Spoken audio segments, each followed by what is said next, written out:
missus. Tell him that my second will be calling on him." "Lyonel," Charlotte said, reaching her hand toward him. "Please, it's not what—" "You may keep the engagement ring.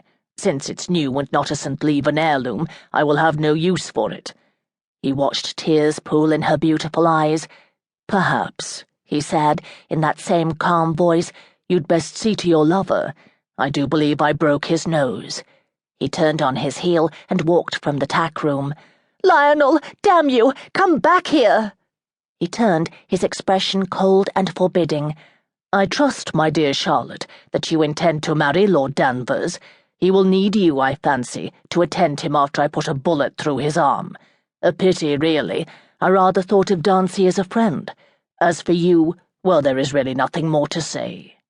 His only clear thought as he walked back toward the house was, "My God, what if we'd been married and I'd found her with another man?" He wasn't really surprised to find his Aunt Lucia standing by the carriage. He looked at her. "I'm sorry, my boy," she said, lightly touching his sleeve with her fingertips. "This was the reason for our surprise visit?" "Yes. The weather is very fine, as you said." "I won't lie to you, Lion. I'm relieved that you have discovered the truth before it is too late." "How did you know? You did know that she was playing me false with Morrissey?" "Come into the carriage. I'll tell you on the way back to London." He followed her, his face without expression. The carriage bowled down the wide drive. Lyonel didn't look back. 1. There's a skirmish of wit between them. Shakespeare. Cranston House, London, England, May 1813. Diana Savarol hated London. It was May, and she was shivering, always shivering. She wanted to go home, back to Savarol Island in the West Indies, where it was always warm, the sky always filled with bright sunlight.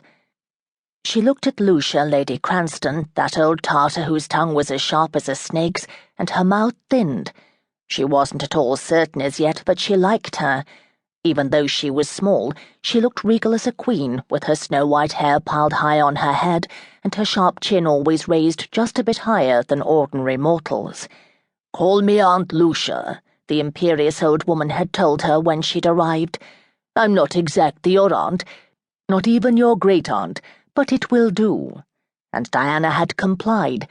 Who wouldn't, with those sharp, pale blue eyes staring at one with such command? "I should like to have the fire lit," Diana said now, looking with undisguised longing at the empty grate. "Really, my dear? I don't think so. Why don't you wear a warmer shawl?" "I don't have a warmer shawl." "Then you will have to accustom yourself. You've been here but a week, child." Lucia returned to her novel, a hair-raising Gothic that was most improbable and excessively titillating. Diana had remarked on it, her eyes wide, and Lucia had said, "Well, I'm not dead yet, my dear child. I enjoy being wafted away from my 56 years, however temporarily. The heroine is such a wilting goose. Most enjoyable, yes, indeed." "Has the heroine fainted yet in this chapter, Aunt?" "Twice," said Lucia. "Once with the villain and once with the hero. She is quite accomplished at it. I fear it is her only accomplishment, unless one considers her eyes, which are described as blue as a cerulean sky, most improbable, I dare say, and large as fine china saucers. Wedgwood, I wonder. Oh, my dear Diana, we will attend a ball at Lady Bellarmine's this evening. You will wear your new blue silk. It will make you look less tanned." Diana liked the blue silk because it made her look as tall and narrow as a healthy sapling. A ball. She felt as if a thunderbolt had struck her. What would happen to her there, in front of a room full of strangers, when it became obvious that she couldn't— "Aunt," she said somewhat desperately, "I must tell you that I cannot—" Didier, Lucia's butler, whom she fondly called "that old monk," entered the drawing-room, bowed slightly, and said in his deep voice, "Lord St. Leven is here, my lady, as you instructed." "Ah, Lyonel, don't stand there like a block. Didier, show my nephew in."